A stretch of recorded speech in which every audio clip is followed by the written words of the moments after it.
Hi everybody, and welcome to Chelsea Groton Bank's Facebook video.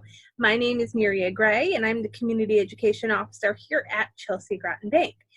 Today we're going to be talking about financial abuse for older citizens. And we're going to be talking about why our older citizens are at more risk than other people. So the first reason is that most older individuals have some accumulated income and assets. They have spent time getting ready for retirement. They have spent their whole life saving money.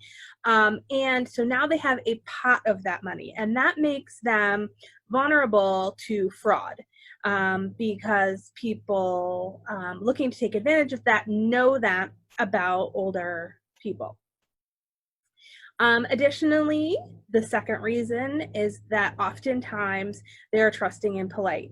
The generation that is looking towards retirement right now was brought up never to be rude, not to hang up the phone on anybody, that we should always, be polite and be trusting. And in fact, most of the time, especially on the phone or on the computer, we should not be trusting. And there is really no reason to be polite unless it's somebody that you know. So having that discussion about it's okay to hang up on somebody if you feel like it's not who they're not who they say they are, or you don't have an account with that company, you can just feel free to hang up the phone on them. Sometimes they are vulnerable from grief or loss.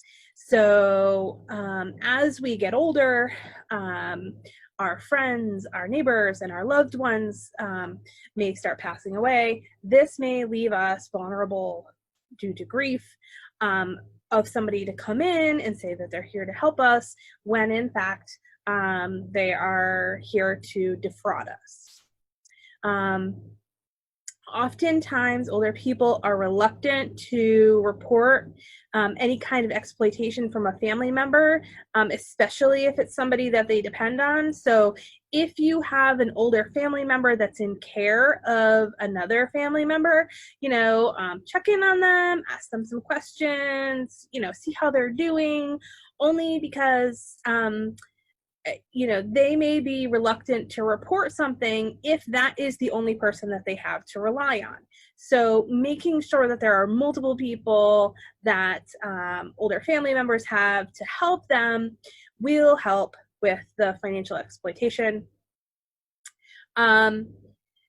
Sometimes our older family members might be unfamiliar with managing financial matters. So say a couple was married for a really long time, they're in their 70s, and the only person that ever managed the finances was the husband.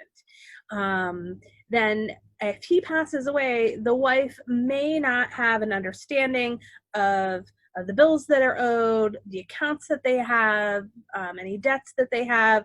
So that puts them at risk and makes them liable for somebody to financially exploit them.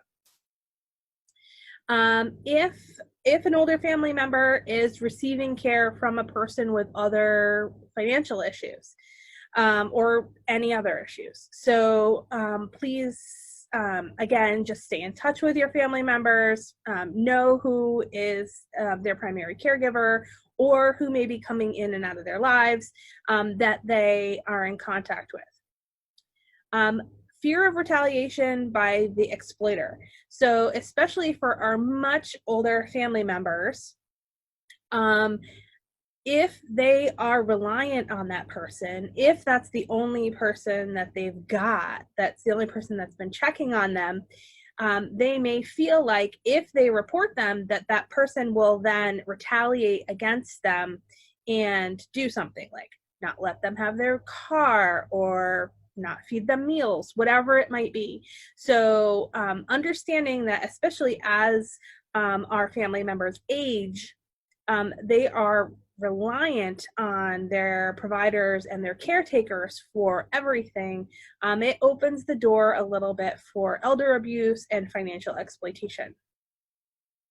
They may not have planned for the potential loss of decision-making capacity. This could really go for anybody, okay? So if I had a stroke tomorrow, would I have prepared for my potential loss of decision-making capacity? Do I have a will? Do I have, a power of attorney? Who is making those decisions for me? If there is no documentation about how our loved ones want them, it's more than likely going to be whomever is there doing it. And that may not be the person that person had wanted to do it or would have chosen to do it. So making sure that all of those documents are in order, and not later in life. Think about all of the things that could happen now. Be cognitively impaired with diminished ability to make financial decisions or detect a fraud or a scam. So thinking about our family members who may be starting on the track to dementia, or may just be forgetful or not really know anymore kind of what's going on, that opens up the door to somebody that is a caretaker for them to be exploit them financially, or defraud them by either not paying bills, say they're paying bills, not paying bills, taking that money for other purposes, or somebody just calling on the phone and saying, hey, it's XYZ, I need you to send me some money. And so they do, just because they don't realize they don't know XYZ or whatever it is. And then be dependent on somebody who may pressure them for money. So then again, this goes back to, fear of not having somebody taking care of them as they should be. So it's really important that you are thinking of these things, and they're terrible. And they happen often, either by phone calls exploiting older people for money, through email, or sometimes through caretakers or friends of the family, or even family members. So it's really important to have multiple people checking in on our loved ones, especially those that are becoming a little bit diminished capacity. And these are things that we should be thinking about as we get older, so that we can have a plan in place of who we want, who we trust to take care of these matters, and not who might get assigned to us by a court, because we've passed the point of being able to choose for ourselves. So just thinking through all of these things, and making sure that you are ready in case of the event of anything. So tomorrow we're going to be talking about some warning signs of financial elder abuse, and we hope you turn in for that. So we'll see you tomorrow. Bye-bye.